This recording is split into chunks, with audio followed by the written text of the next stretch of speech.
Yo, welcome to Monumental Mindsets episode 10, baby, where we talk about the Yes, sir. Badangles. The Badangles. This is episode 10, take two. Yeah, Because yeah. last time didn't record. We That's right. Yeah, it did not record. Episode 10 Yeah. did not record last time. That's so funny. Yo, but cheers, brother. Episode 10. Cheers. Bam. Not many people get to an episode 10, so we're still That's right. chasing that we're still chasing the monumental 20, but we got 10, baby. We're halfway there. We're about to be halfway there. That's right. That's right. You know what I mean? I still Mm-hmm. I still love that quote. It's Confucius is what it was, but I said it last time. I think I said it on 10.2, the one that we tried before. But Uh-huh. the man who moves a mountain starts by moving away the small stones first.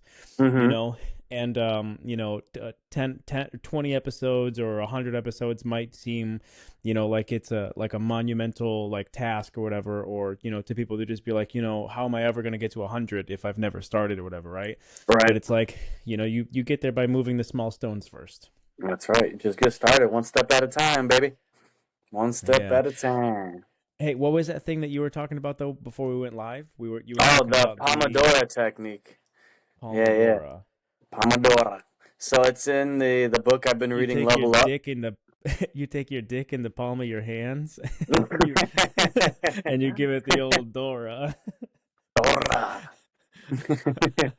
No, sorry. Go ahead.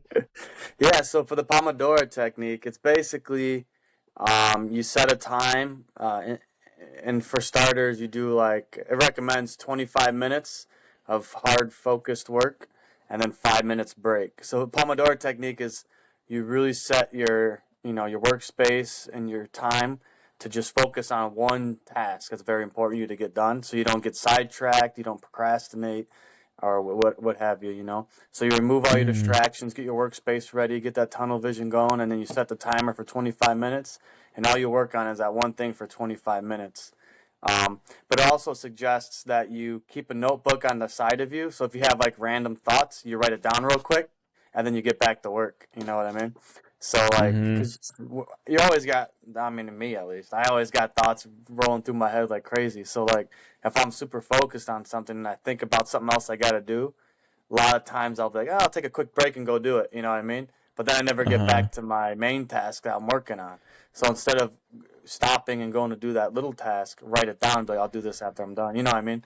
Just kind of so you don't Mm-hmm. forget about it, as opposed to stopping what you're doing. So Pomodoro technique is basically you're only gonna work on this one fucking task for 25 minutes, no excuses, type thing. And then you Yeah. can stretch that and you can go 45 minutes and like 15 minutes break or whatever you want to. You can set it up whatever works best for you, right? For me, when I'm at work, I like doing the 45 minutes. Put my phone in a drawer, no notifications popping up, no nothing. 45 minutes, I'm gonna work on this drawing, or I'm gonna work on this quote or whatever I gotta do. 45 Mm-hmm. minutes, and that's all I'm gonna focus on. No distractions, because it's easy to get distracted when you're on your phone, on your computer, because a lot of your work is on your phone and on your computer, right? I can easily click Google and start searching up some new shoes on Amazon or something. You know what I mean? So it's hard not to get distracted by all these little things that are made to distract you. And as humans now, we're so um, you know, engaged on these like how you explain it, like these instant gratification as opposed to like the long game, right? So like, ooh, I buy a fresh new pair of shoes real quick, I'm gonna feel good. You know what I mean? You get like that instant gratification. So it's really easy to get distracted by a lot of things. Oh, I got a notification from my one of my friends I haven't heard in a while. Then I'm not saying that's obviously you have time for them too, but you really need that time to focus and get your stuff done. And then those tasks have different times. You know what I mean? You gotta Mm-hmm. really get that time and just zone in because you get distracted so easily. It's like when a dog sees a squirrel. It's like squirrel, and then you forget about everything else, and and then you forget about everything. Like if you're a dog, I'm about to take a shit and I see a squirrel, boom, and then they take off and chase the squirrel, and then they forget what they're doing. And that's kind of like when you're working and you get distracted by something, right? Because sometimes I'm working. Oh yeah, I gotta plan that vacation for Arizona. I gotta book a hotel. I go look at hotels for fucking an hour, and I'm like, oh shit, I still gotta do this drawing for work. So the Pomodoro technique is just basically helps you focus, right?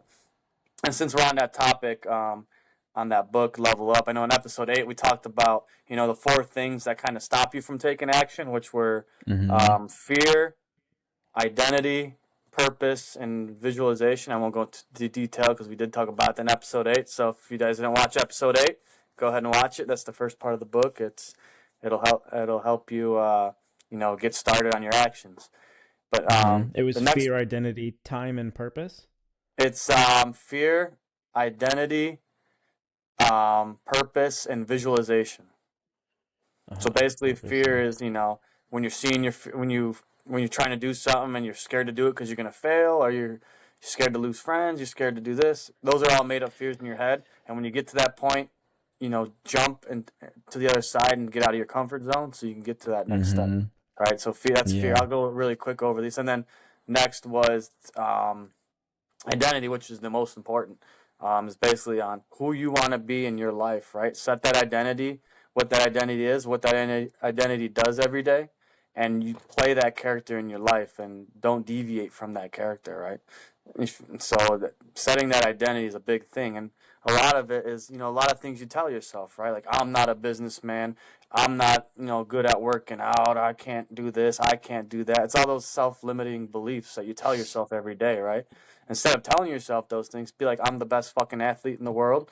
I'm the best businessman in the world, and this is what they do, and this is what I'm going to do to, get to that level. And tell yourself every day that you're there so that you believe it. You believe it. Get delusional and become this identity, because it's easy to wake up and be like, I'm not an athlete. I can sit down and eat a dozen donuts. I'm fine. But no, fucking athletes don't do that. I'm a fucking athlete. I'm not going to sit down and order Dunkin' Donuts, I'm going to order a fucking prime rib and some fucking 12 whole eggs and, I don't know. There's a bunch of different diets. I'm not gonna promote any diet over another, by like, more of a The carnivore Skittles type diet diet. from Marshawn Lynch. Yeah. But so there's the identity. That's, I think, the biggest thing. And then from like Robert Dial, from Tony Robbins, the identity is the biggest thing. What you tell yourself you are, and what the action. And then the next was purpose. Finding your deep why and why you want everything. Everyone's like, I want a bunch of money. I want this. I want that. And then they try to pursue goals that get money, but they don't get there because they don't have a strong enough why, right? Because, yeah, everyone wants fucking money. But, like, at the end of the day, why do you want that money? Do you want money to support your family and kids and whatever else? That's more of a deeper why, right? And you put a picture of your family on your wall while you're working. That's my deep why. I want my children to have the best fucking life. That's going to be more motivating to you than I want a bunch of money, right? So it's Yeah. some kind of like that. And then the last one is visualization. So it's actually interesting because if you read the book, I can never say that word. Visualization talks about using all 5 of your senses, right? So like if you want to, be able to work at a beach house, working on your company instead of, working in the office every day, literally put your feet in some sand, light a candle, play some beach sounds for like 10 minutes and just visualize it and like pretend it's Some already real. binaural beats. Yeah. So it's like really visualizing it and pretending you already have it, or like visualizing yourself being in this home or being in this lifestyle or what you want, and visualizing it every day, kind of like meditate and visualize and manifest it into realization, right? All that woo-woo stuff. So, Woo woo. woo-woo. So those are the first 4 chapters, and then the next 4 talk about how to take action. So the first one was direction, second one's distraction, then it's one step at a time, and then focus, right? So there's 4 little chapters there. I'll kind of touch briefly on it, but direction basically is set your internal GPS. Where do you want to go?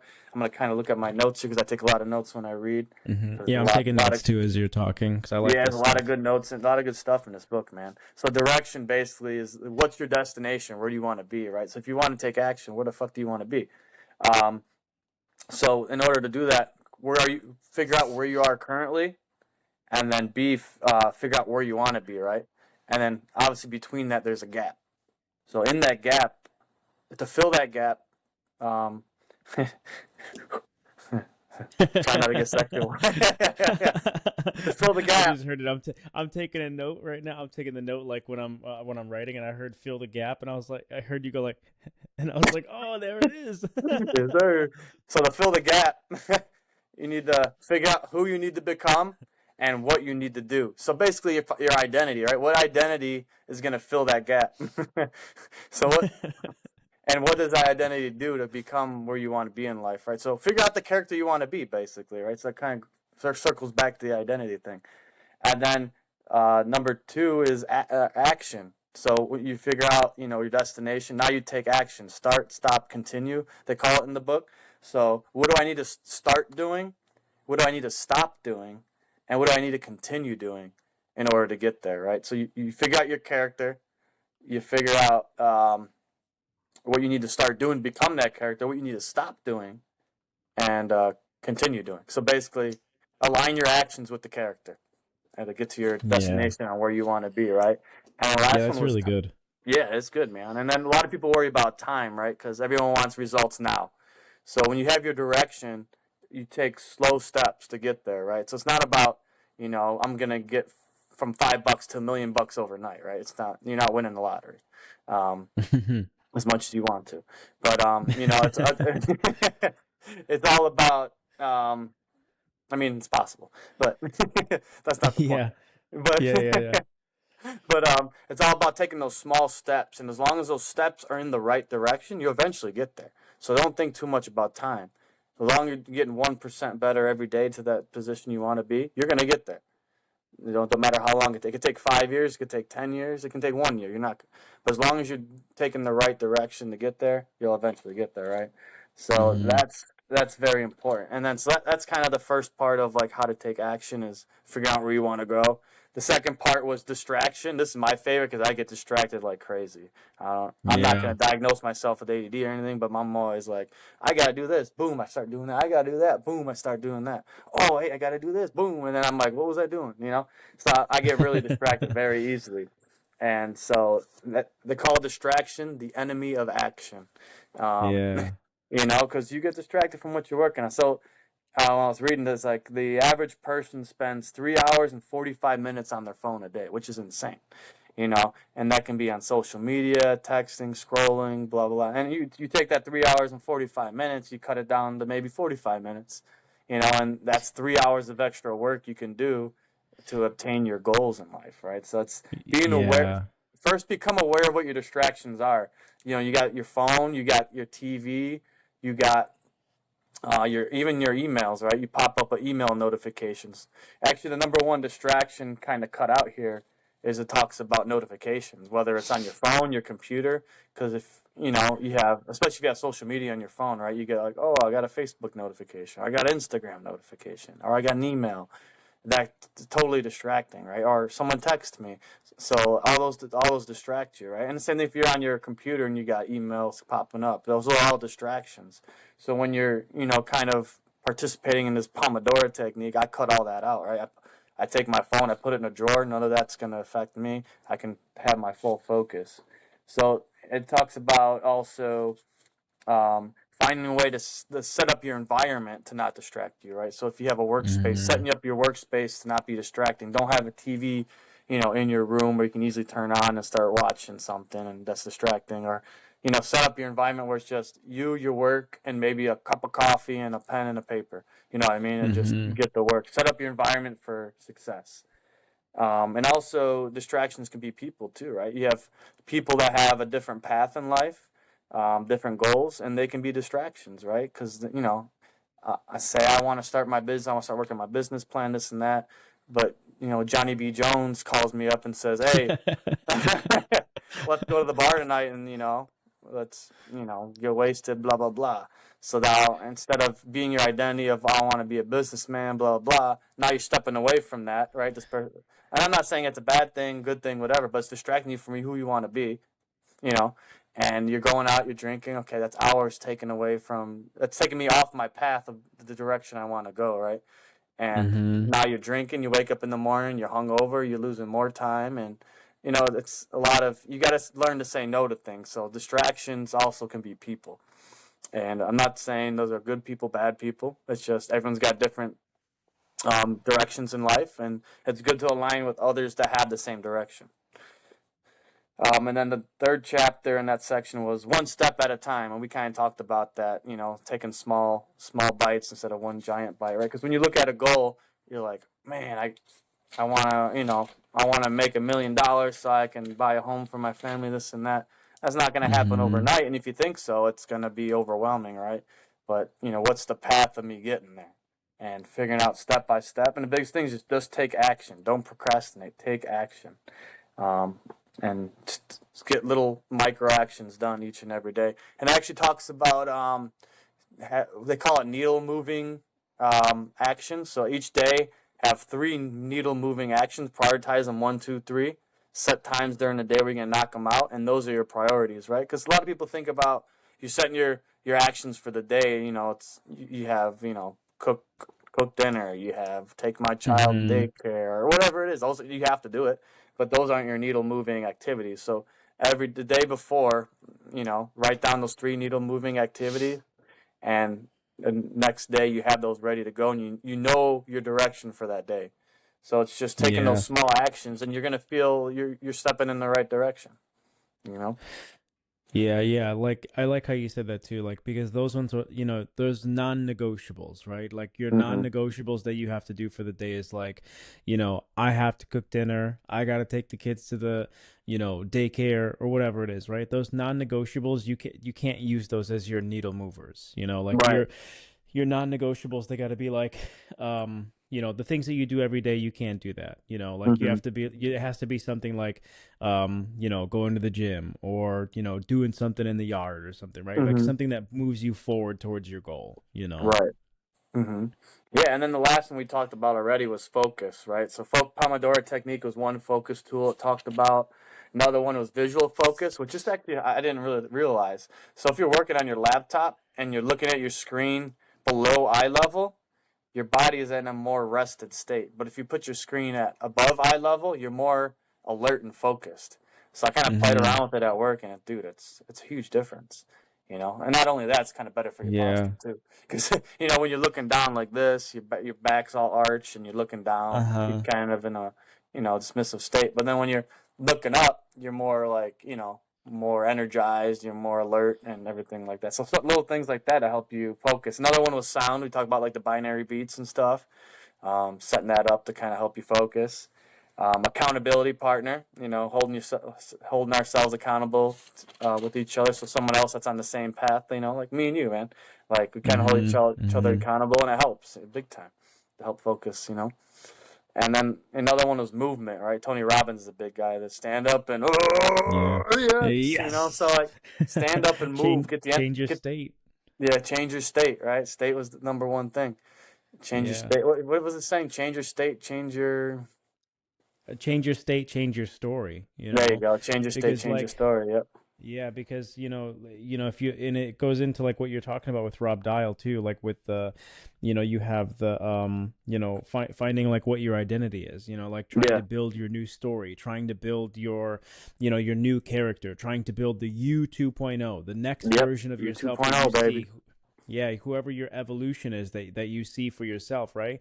Mm-hmm. And the number one thing is that like it can be induced by exercise, it can be induced by dancing, it can be induced by prayer or meditation, but Yep. and I think that those with those primal archetypes that you see from the Buddhas and the all those things, right? Like the praying to a god or something, right?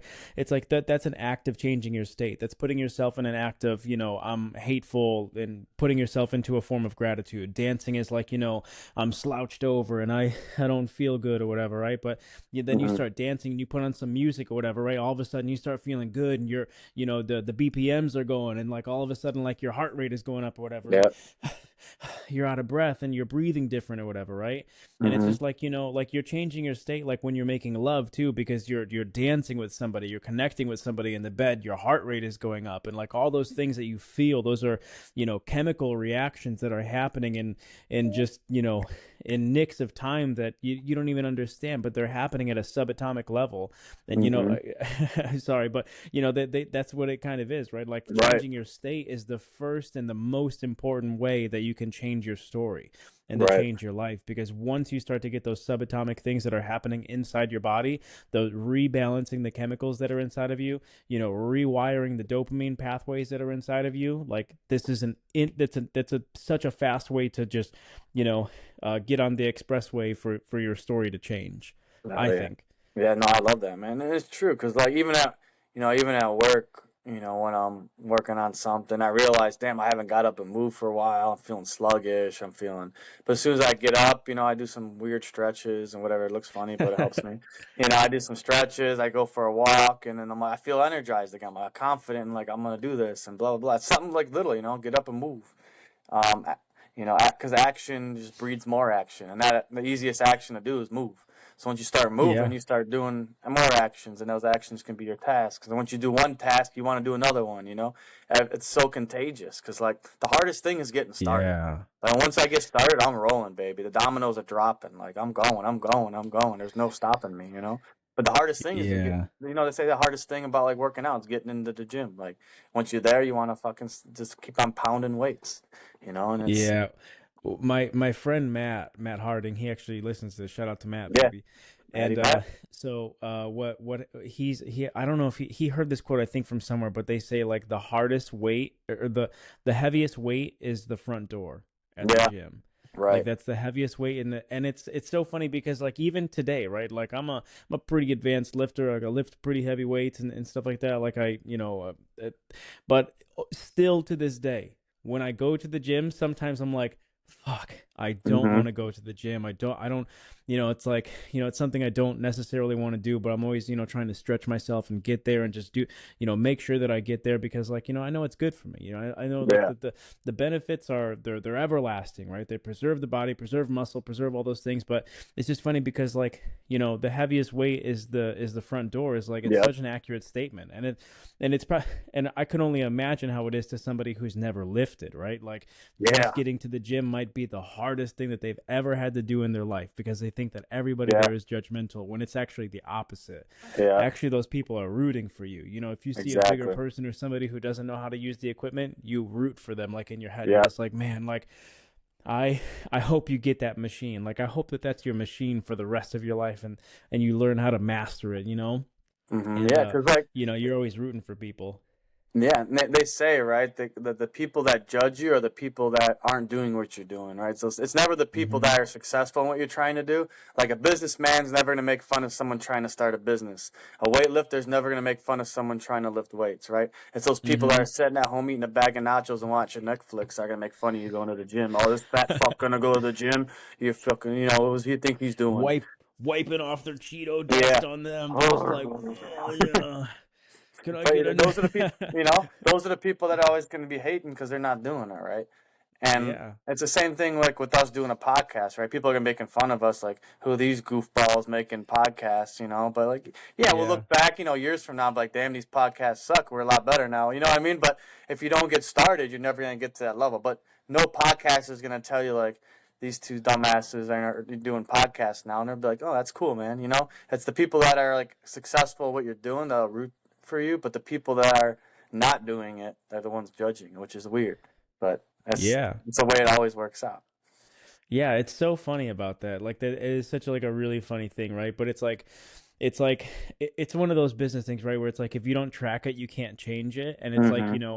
we'll never be able to understand what we did wrong episode one once we get to episode 100 if we never did Right. episode one. Right. So it's kind of like that juxtaposition where you're just Mm-hmm. like you can look at it from both ways, but it's like if you never start, you actually can't look at it at the other way, right? So this is Right. episode 10, and they've just continuously got better, right? Like Yeah. the talking, the fluidity, the back and forth, and things like that. So Yeah. The for me, it's nerves. like it's yeah, the nerves The too, first right, man? episode, my ass was soaked. My lower back was ready. I lost 2 pounds of water, but Me too. Yeah, I me was so too. I remember nervous. I was outside, like I was like super cold for like the first episode, but like now, I mean, I'm in the garage, it's still cold now, but I got like a little heater here, so it's a little bit better, Yeah. but it's late at night, so like I can kind of like be animated and get a little bit louder in the garage and nobody's gonna Yep. hear me, so that's why it's good for me in here. So I'm gonna build something back here. I'm Yeah. gonna make like a little nice like background and stuff like that. Maybe Oh yeah. I'll spray paint the chimp on the wall or something. It'd be There really you go. cool. Hell yeah.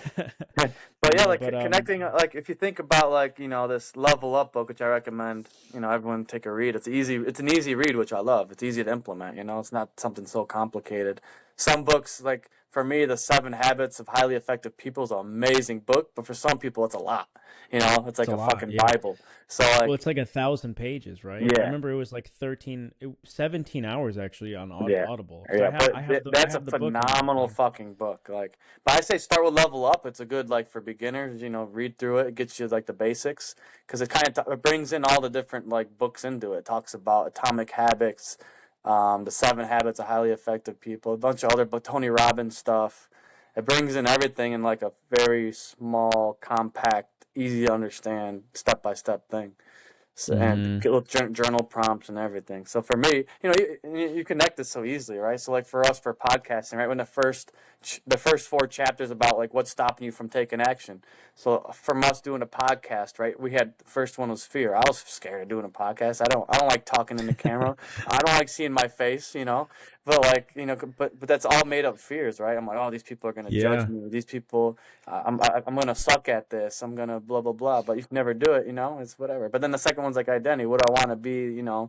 I want to be someone that influences other people to take big steps in their life and make a change for everybody. That kind of goes into my purpose as well.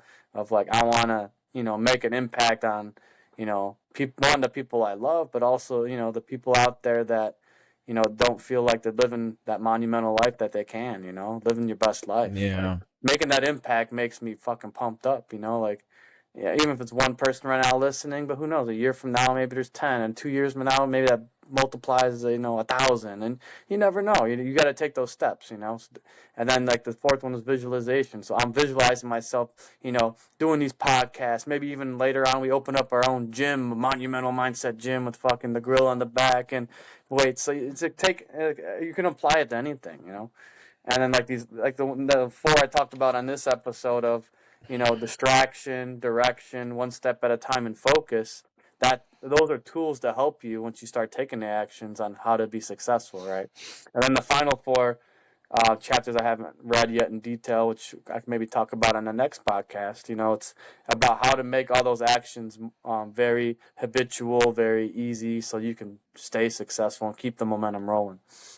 So I recommend the book for everyone, and then pick it up, read it, and apply it, man. Whatever you want to do in your life, level up and do it. You know what I mean? It's a fucking great book.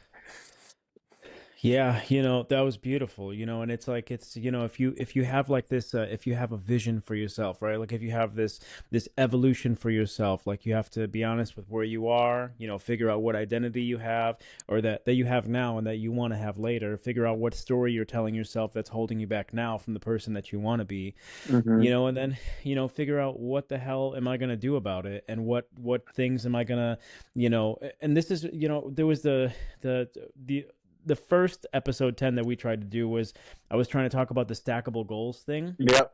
instead of like the stackable habits, but I'll try and go through that a little bit like right now. It's like, just figure out what is sticky for you. Mm-hmm. Cuz everybody always puts it like in the beginning of the year. They're like, oh, I'm going to, do these crazy New Year's resolutions and this is going to be my year and I'm going to change everything, and by the second, Friday or the third Friday, it's called notoriously called Quitter's Day because everybody's already quit on all those things. But Mm-hmm. actually, like, don't set resolutions for yourself. Set little mini goals, little Mm-hmm. micro goals for yourself that you can try to achieve, that you can try to implement into your life. And for me, mine was like ginger tea. Mine was going to the gym 3 to 5 days per week. Like mine was, reading for 5 minutes per day or studying Polish or something. And for the most part, like I did most of those things. Like, some of them I didn't do them like to the best of my ability. So some of them I'm gonna write down for February again. And I know it's kind of like the middle of February, so I got to get on that. For writing new goals. But I'm trying to throw goals at the wall pretty much, and I'm trying to figure out which ones are sticky and which ones I want to keep rolling into February, right? And I know Mm-hmm. for the other one was like not drinking and stuff like that. So like I'm rolling still with that one. And like for the most part, like what I'm trying to do is I'm trying to make sure that like if something is sticky, that I want to keep doing that thing in February and keep doing it in March, right? And that's like Mm-hmm. that's the whole premise of like all of these things. Like when you Yeah. hear anybody talking about anybody that's talking about like self-improvement, or anybody that's talking about, habits like James Clear, or, things like this, like Rob Dial or Tony Robbins or things like that, what you're really trying to do is you're really trying to break it down, figure out, what's going to work for you, right? Like, be Mm-hmm. honest with who you are and where you are and who you want to be like in the future, and then be honest about what you're going to do about it, right? And it Mm-hmm. all boils down to habits, and it boils down to, goals and things like that. But it's like, again, from the very first, I love this quote so much, but it's like, you have a mountain in front of you, and the way that you're going to move that mountain is you have to move the small stone that you have in front of you. Start with the Yeah. pebble, right? Like, figure out which goal is the pebble right now, and Mm-hmm. continue to break those big rocks down until you have these big gigantic pebbles that are all in front of you, and then move it and move it and move it, and find the goals that are sticky, find the habits that are sticky for you. Doesn't have to be the gym, doesn't have to even be not drinking, but those are two things that I'm sure me and you both will kind of put emphasis on, that, like, if you don't have a clear mind, if you don't have a good working body, if you don't have Mm-hmm. those things, like, those are probably two things that you should start on trying to do. And I'm saying, like, you as whoever's listening, or mostly I'm talking to myself, because these are things that I've tried to implement for myself. It's like, once you can nail those things down and make sure that you find habits and goals and things like that are sticky, right, and you keep on doing those things, you start to develop evidence with yourself, and receipts, and, like, you really just try to, you develop a reputation with yourself that you don't want to let yourself down, Yep. next week, or in a month or whatever. That reputation with yourself is almost more important than you have with everybody else, because who you are with yourself and who you are honestly to yourself is really just a byproduct of who you give to everybody else that's out there, Yeah. and I guess, like, that's a long winded way for me to say stackable goals, which is Yeah. kind of just a Stack them up. knockoff of the which is a knockoff, I guess, from the what Joanna told me. It's like, that's a knockoff from the stackable habits or whatever. I was like, oh shit, I didn't even realize that. I was like, I created something. But yeah, I Yeah. coined it. You know Yeah. what I mean? But Yes, sir. yeah, so much stuff that we said there.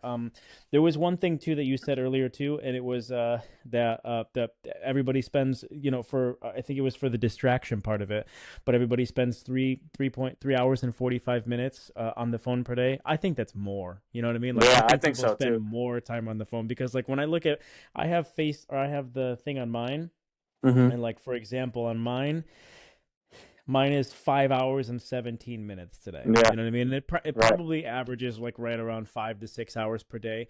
And I'm Mm-hmm. pretty conservative with my phone. Like, I have Facebook Yeah. off of my phone. I log in on my computer. I log into Instagram on my computer, because, like, I don't want to get into the doom scrolling again. Yeah. That's what messes you up, man.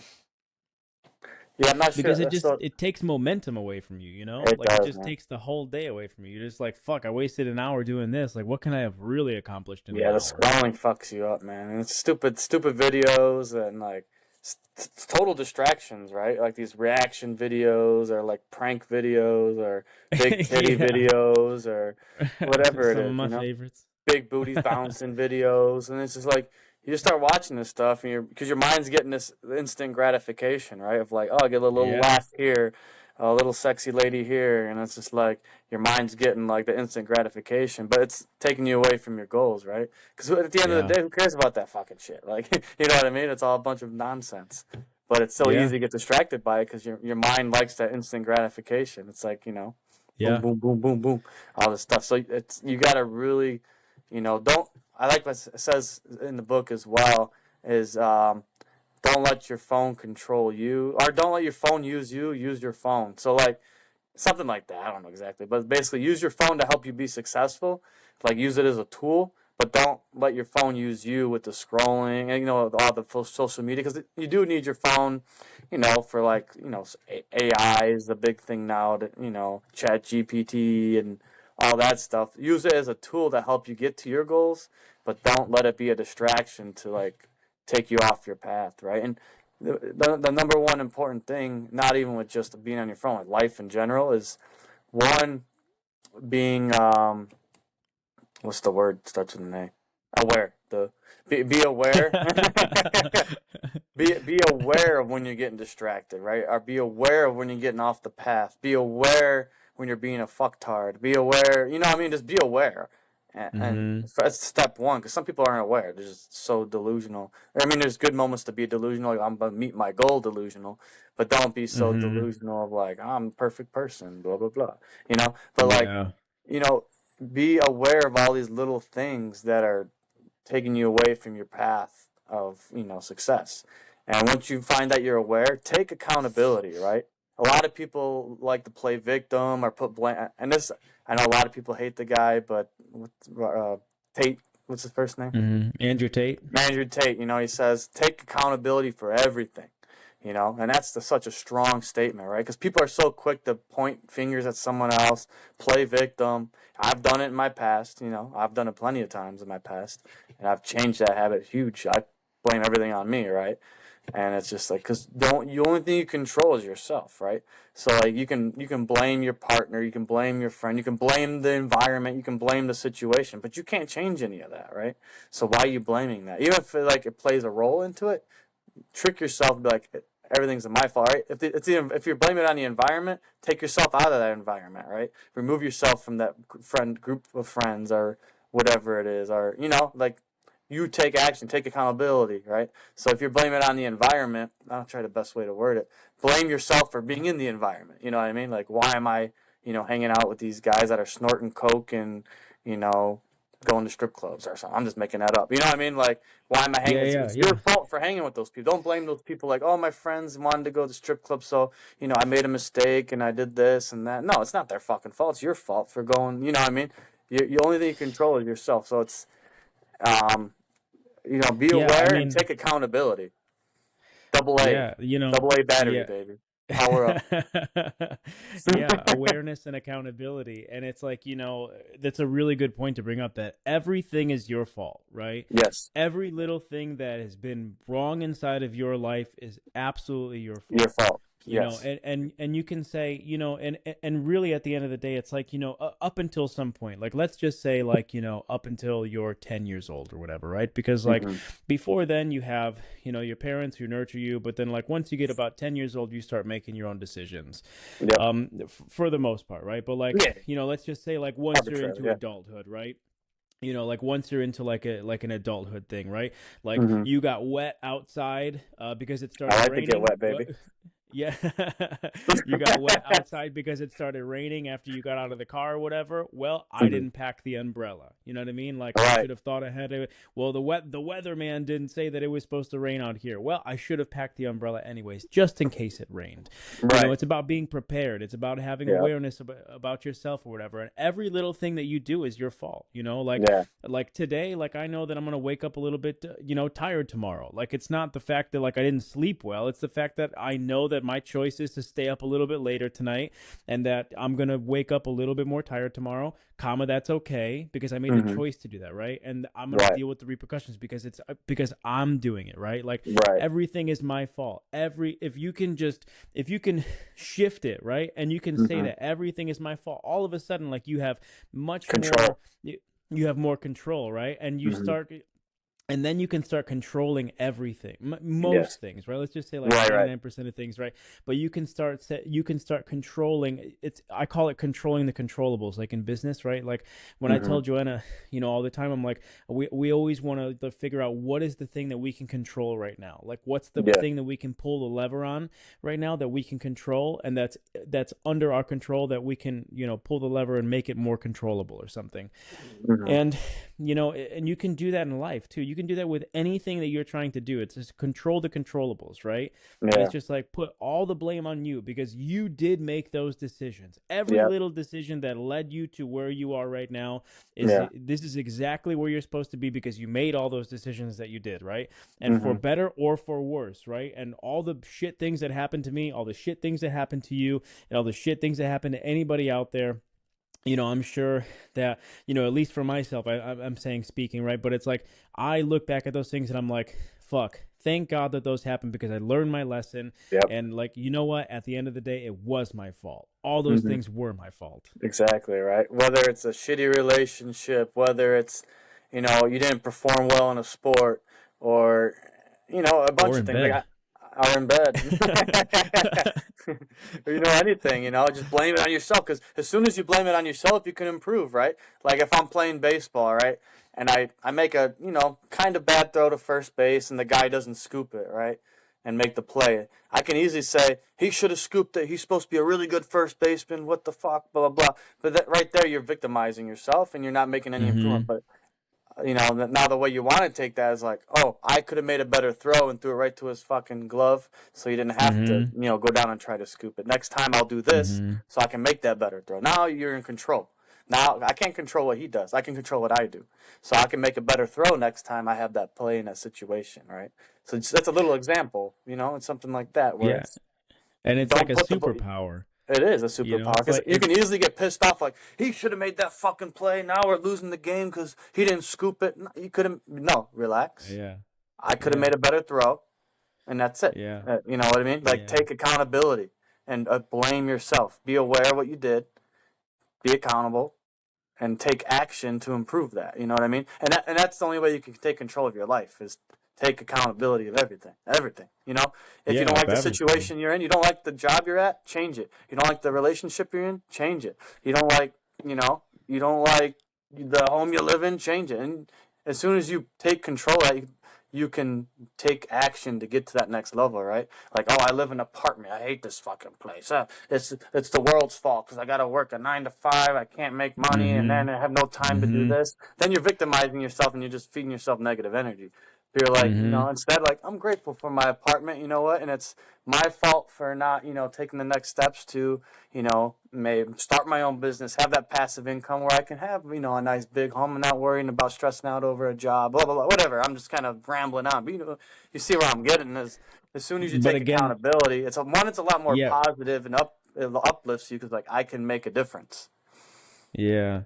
And again, those gratitude things that you're talking about, it's like that's awareness. You know what I mean? Like that's also awareness. It's like it's the opposite, right? It's like awareness of like, all the things that I'm supposed to be taking, accountability for, but it's also like awareness to bring in the gratitude thing where you're just like, you know what, I do have all these things. I'm grateful for these things. Right.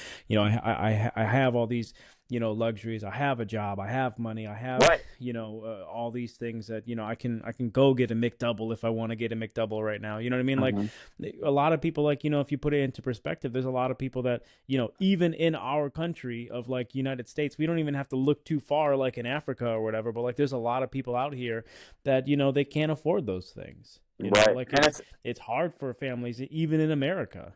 Right. And it's, the simple things of being grateful for waking up in the morning, being, like you said, being grateful you have a job, being grateful you have 2 fucking legs that you can walk, you know what I mean? Like, sometimes, because, like, you don't think about that stuff until you see someone, like, I see somebody in a wheelchair with both their legs cut off, and it's like, damn, like, I feel, I'm so grateful that I have both of my legs, and I don't know obviously you don't know their story and whatever, but it's like, fuck, life could be so much more difficult. I'm grateful I have 2 legs I can walk with, 2 arms I can, play baseball with. I got, I'm grateful for everything I have. You got to be grateful in order to take the next steps in your life as well, right? Because everything you have, you always want more, but be grateful for what you have and manifest, even more than that. And but first you do have to be grateful for what you have, And it's because even I'm just talking about right now. I'm like reflecting all the shit I'm grateful for in my head. I'm like, damn.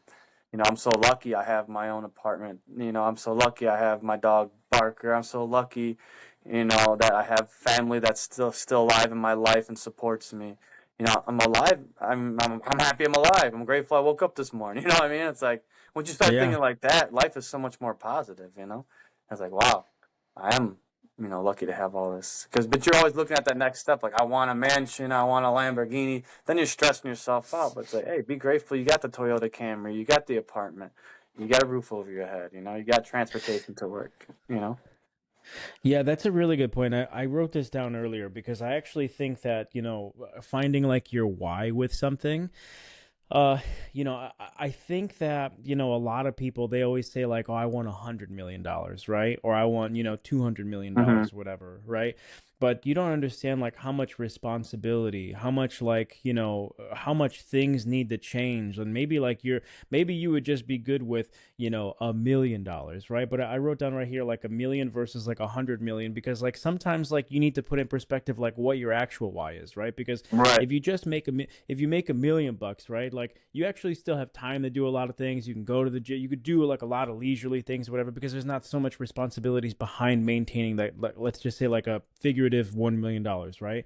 Mm-hmm. Versus like if you have $100 million empire, right? You have 50 employees and you have CEOs and you're in meetings and you're doing this all day, and maybe you do have that Ferrari and that Lamborghini or whatever, right? But like, if that wasn't your deep why, Right. if deep down inside of you, like, it wasn't like the goal to attain $100 million and develop the character and, be the person who can, maintain that and just like, be the seat, whatever, right? Like, however that is, you have to really circling it back down to like that deep why, right? That deep Mm-hmm. resonant, frequency that's inside of you, you know, maybe if you just, find whatever like tuning it is, like on the radio, and like maybe it's just $750,000 or whatever, right? Right. Maybe it's a different figurative number, right? Like Right. there's a lot of people out there that just make like 50 or 80 or 100 or whatever. Yeah, You know what I and they're mean? And living the best life. yeah, they're living the best life, because you know what? They clock out so fucking 5 o'clock, 6 o'clock, and they were just like, dude, like I got 20 days vacation right now. Like I'm solid. Like this is Yeah. nice. You know what I mean? Like, Right. and that's completely okay. Like Mm-hmm. sometimes being $100 million CEO, like that's fucking hard. Maybe that's not your frequency. Maybe that Mm-hmm. internal frequency is not $100 million. Maybe it's Right. just for, excuse me. Yeah. I just burped, but it's fucking Topo Chicos. But it's Topo Chico. but maybe it's maybe like the tuning is just like it's a million. You know what I mean? So like Right. circling it back down to the why, it's just like figure out what that why is, right? Mm-hmm. And really dig deep inside of you and figure out what that tuning is. I'll dig deep inside of you, baby. I want you. I wish I had a hammer back here. I want you to build my table.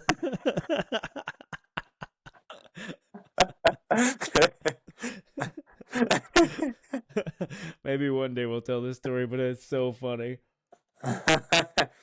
We'll leave Oh, the shit. people to guess. We're Yeah. gonna be like, "Are you guys gay?" Oh shit. Man. But I forgot what I um, was talking about.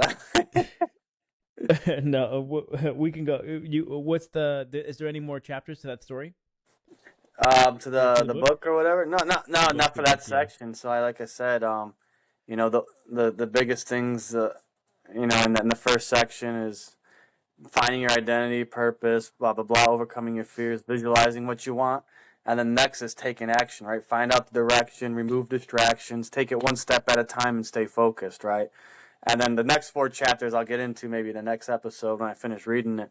But it's basically on how to make your actions very effortless and habitual. Right, so Mm-hmm. consistency, building up your habits, neuroplasticity, all that good stuff. So it's some sexy scientific stuff too on there. So Ow! ow, I ow. love sexy scientists. I love sexy science.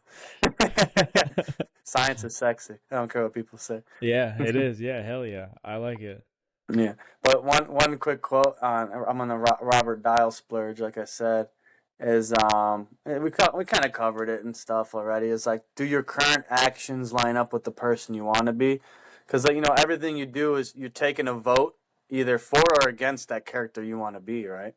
So, um, is drinking at the pub a vote against or a vote for who you want to be? So if I want to be a professional baseball player, is going to the Mm-hmm. pub at night a vote against or for me being a professional baseball? Obviously, it's a vote against, right? Instead of doing that, I can be at home practicing my hand-eye coordination or whatever you want to be. If you want to be defensive, batting, whatever, I mean, it's what's Mm-hmm. good for that character and what's not good for that character, right? You study who's already at that top level, what they do, and mimic what they do, right, and what their actions are, and that's kind of the best way. So, find those actions that vote yes for who you want to be, right? Not Oh, again. yes. Oh yes. If it's a no, don't do it, right? And you're not going to be perfect 100%, right? But the higher the percentage of yeses to nos, the better off you're going to be on that, you're becoming that character, right? And it's going to be hard, especially at first when you're really trying to, become someone different. Because you have this character ingrained in you, and other people see this character ingrained in you, so you're going to get a bunch of, why is Tim doing this? You're going to question yourself, like, am I really this person? But once you set out your whys and the person you want to be, you better believe that's the person I'm going to be. Mm-hmm. They always say kill your old identity, right? So it's like, put it in the guillotine, chop the head off. That's not me no more. You know what I mean? That's kind of graphic, but it's like whatever you got to do to visualize the old you, right? Kill it. Like, that's not you anymore, right? I just visualized Skyrim. Have you ever played Skyrim? Yeah. Yeah. In the beginning, like right before the dragon comes, where they put him in the fucking head chopper off or the Mhm. guillotine thingy, and then he Yeah. goes like, and then the dragon comes and he's just like, bitch, But blows it's the so fucking true city up. because you keep on, because if you don't kill the old you, right, you're gonna try to find all these actions that align with the old you because you're still thinking about the old you. Oh, the old me would do this and this. No, there's no old you. That old you doesn't exist, right? I'm this new character. I'm gonna do these things that align with that. So that's such a big thing, a big powerful change. Yeah. I always heard when before I heard the thing, it's from like the Buddhist or it's Confucius or something, but it's another one of those woo-woo things, and it's Hmm. that that oh, you know what it is? It's the Buddha, and it's like every man lives two lives, and the second starts when he realizes he has just one. Yeah, And I like that saying. like it's one of the things that like was really perplexing to me, like as I was growing up, and as I was making these big decisions to go to the military or to do music or to do like all these things or whatever. And the strange thing that happens, like after I'm on the other side of these things, was like I always felt like I died.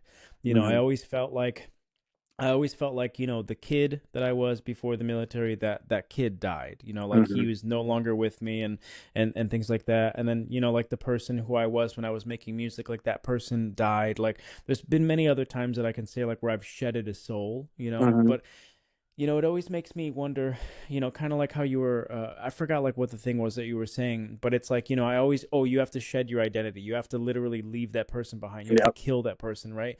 And I've Hmm. always felt like I've done that so many times, like in my life, and I've always tried to become somebody else unconsciously, right? And Yeah. like now that I'm really consciously trying to do it, I really feel like I really am like becoming somebody else, right? Like I'm Right. becoming the next evolution of myself.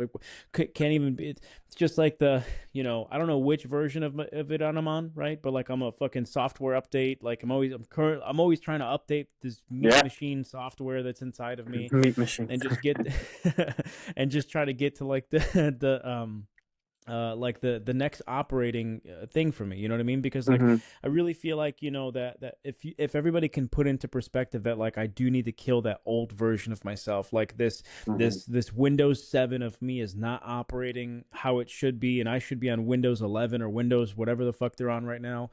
Yeah. um like it can really put into perspective for you if you think of yourself like we're not necessarily technically not machines. Who knows, maybe we're plugged into the matrix somewhere, and we're just waiting for ourselves to emerge after we die or whatever. We're just like, fuck, that was a crazy ride. um you know who knows, right? But like at the Right. end of the day, like we're here for a reason. We're here to continue to upgrade. We're not here to sit on the couch.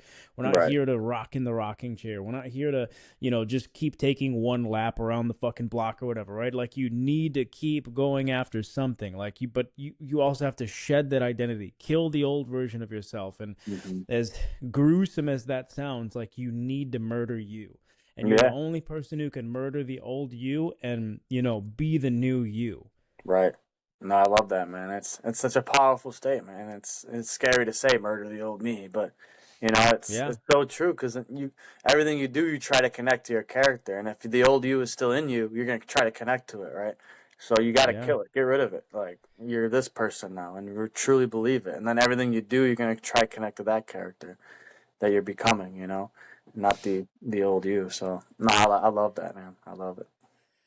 Yeah, yeah, because like like it's like an escape. It's a mechanism of escape, right? It's like one of Mm-hmm. those things where it's like, you'll continue to fall back into the old. If I continue to fall, it'd be like, oh well, it's okay to drink 12 beers on a Monday, because I'll fall back into that person if I don't murder Mm-hmm. him, if I don't starve this person, if I Right.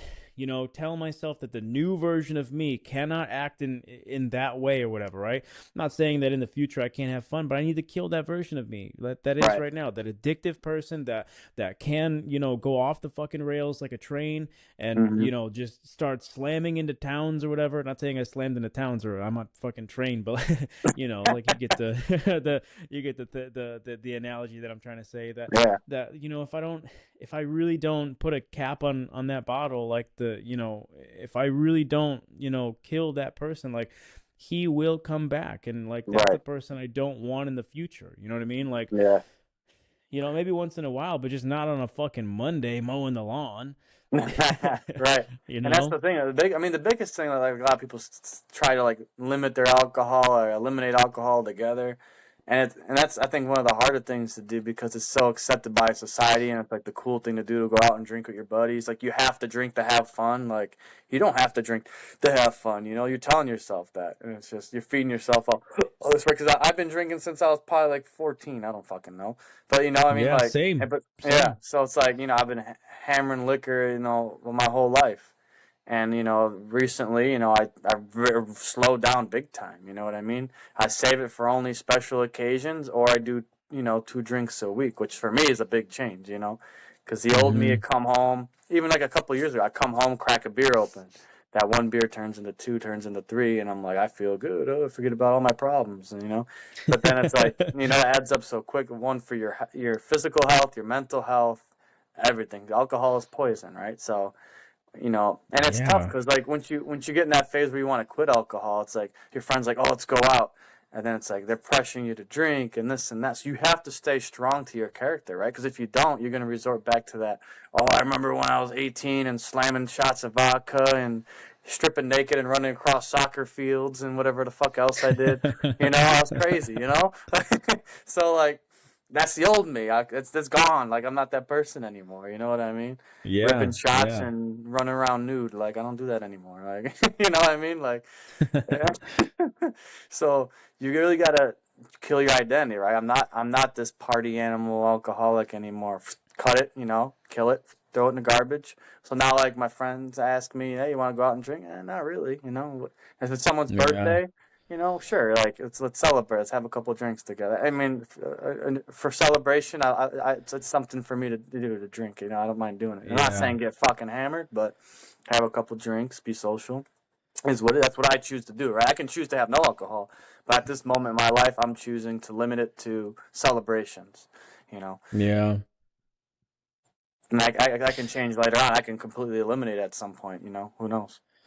Yeah, and and it's a good point too, because like what you were saying was like it's a really true thing. It's like it's really so accepted by the mainstream. It's so inoculated inside of people's lives, and it's like it's such a normal thing to do, is just like come home and drink some beer, or Yeah. wake up the next day and drink some beer, and like I'll take Wednesday off, but Thursday there's football.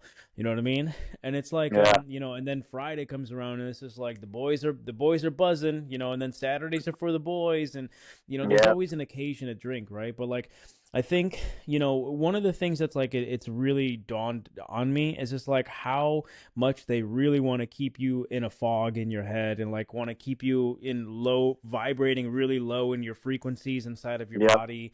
And it's like as soon as you can, break that spell for a little bit, and like this isn't like I've been pretty much sober since Thanksgiving, right? But it took me pretty much all of last year was the year that like I barely like I did the first 3 months like sober, and then I would occasionally here and there I'd have like a day or two or whatever where I went off the rails, and was drinking a lot again, but it was significantly less than it was all the years prior to Mhm. that, since I was like 16 or whatever when I started drinking. And the big thing that I realized is like how long it takes you. Number one, because it literally took me an entire year to be like, Hmm. oh, this is how clear I should be. Oh Oh, yeah. like this is how my body should like be fucking vibrating right now, right? Hmm. And it's like like really like it takes alcohol like such a long time to detox from your body that like all of a sudden I just remember driving back from the gym and I was like almost in tears, man, because I was like, is this how people feel? Like, is this how clear a mind can be? All Is right. this how like people should feel? Like they should feel good, like they can see the colors like this. Like there was this like the the London fog just disappeared, and all of a sudden there was just fucking bright sunshine, and there was Hmm. no more London anymore. Like it was just me, and I'm like, it's nighttime. I'm just driving. You know what I mean? I'm just like, this is crazy as fuck. Hmm. And you know it's just crazy like how it really is just such a socially accepted thing. And like when I went to Lake Geneva, I had such a me and Joanna, like we've been not drinking, having such a good time like doing it. And like the crazy thing for me is like my buddy was drinking out there, and but the crazy thing, I was just like, I had a non-alcoholic beer. I love it. And then like I had two of those, and then I had waters the rest of the night, and I was just like, dude, I like thinking good, super clear, just like, it's just this crazy, like it's this crazy thing where like you understand why, like, why people get trapped so easy, like why Right. they get trapped in their mind so easy, why they get trapped in a lot of people, they get trapped inside of relationships they don't want, or abusive relationships, or bad relationships, or whatever, bad jobs, bad relationships with the boss or whatever, right? They get trapped in those things because they're vibrating at such a low frequency inside of themselves that they're Hmm. scared to quit the job. They're scared to start the business. They're scared to leave the person. And it's like, if you're scared, it's like you need to, if you're drinking every day, number one, like get some clarity first, right? Get Right. clarity, figure out who the fuck you are. You stay sober for 30 days or whatever. I don't know how this turned into a sober podcast, but, but, just like get clarity on you, or within you, right? And like Hmm. there's nothing wrong with saying no to your friends for 30 days and saying yes to you. You know what I Right. mean? Yeah, I love that. Yeah. No, always say yes to you, baby. I'll say yes to you anytime you want. Yeah.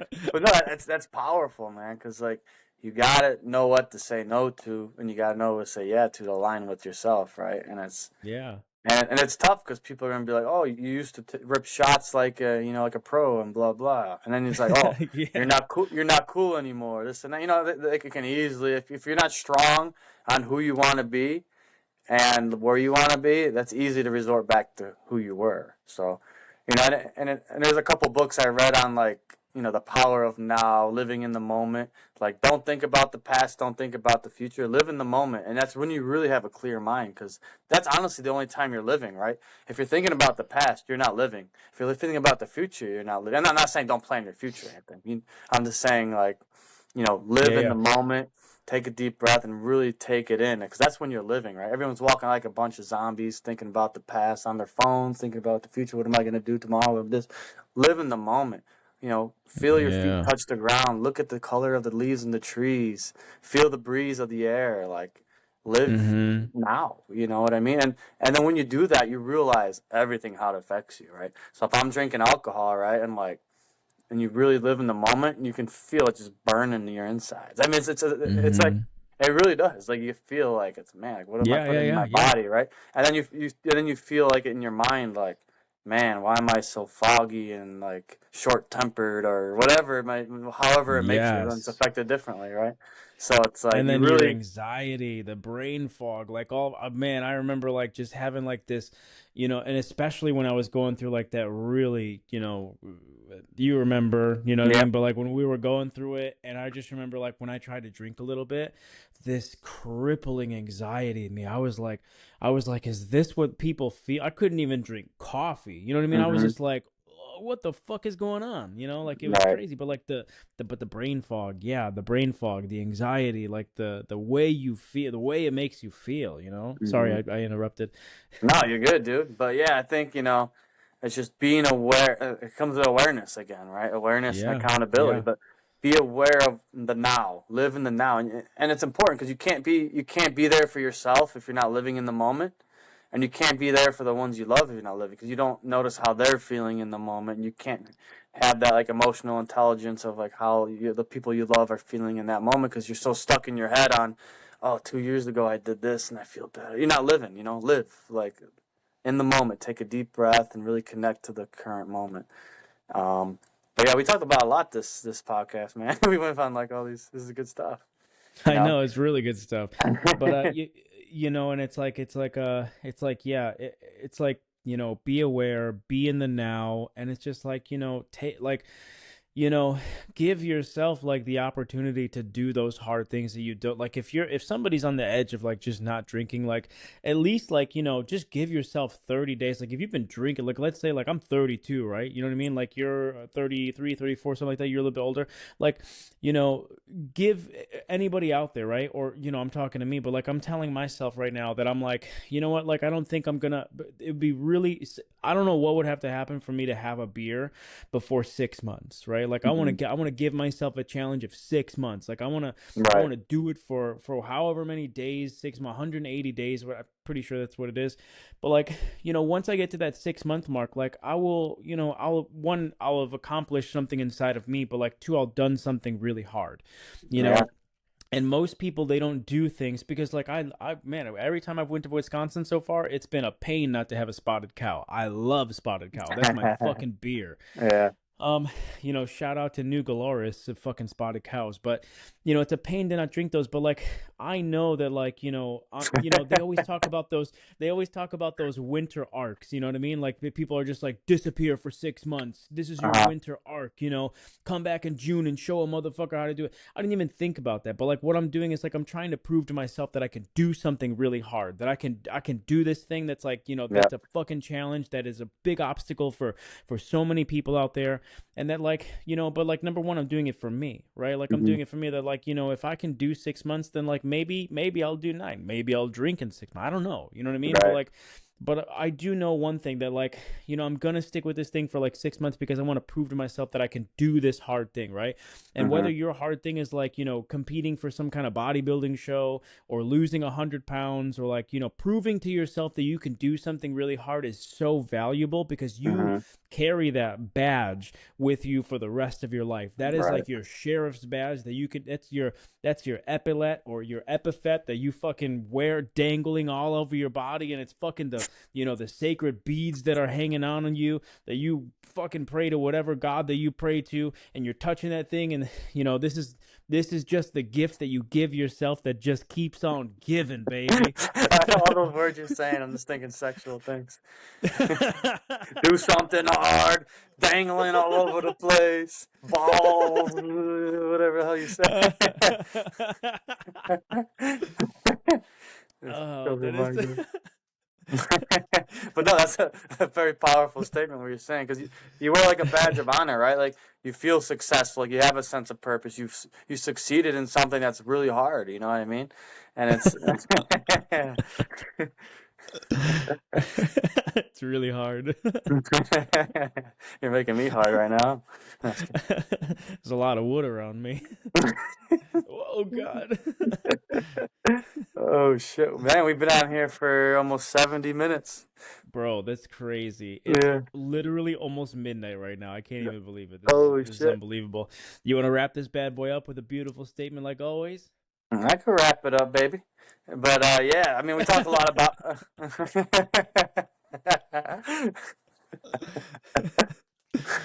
Trojan man. Anyways, Oh I'll man, wrap it's it so up. funny. But yeah, I mean, we talked a lot on this episode, right? And it kind of started off with the book Level Up. Read it.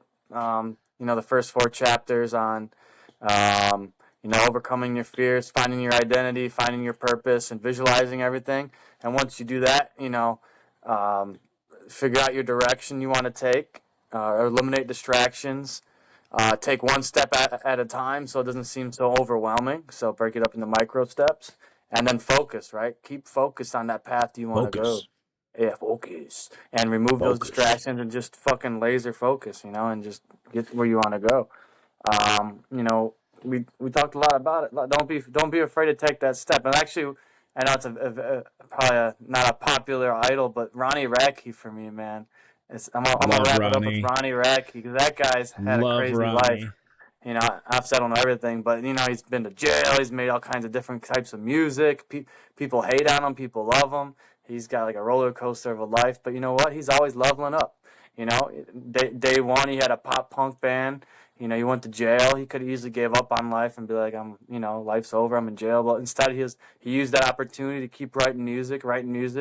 Came out with his new band, Falling in Reverse. You know, made a beautiful first album that's more of like in his roots. And then, you know, next couple albums, you know, he's like, fuck it, I'm going to start doing rapping and metal together. You know, he's kind of the first guys to kind of really do that and do it well. But he got so much hate for doing it, right? So, you Genre know, bending. yeah, genre bending. So anything that's, you know, going to be life changing, anything that's going to be successful, people are going to judge you for doing it because it hasn't been done before, right? Or they don't think you can do it, or they're just going to hate on you.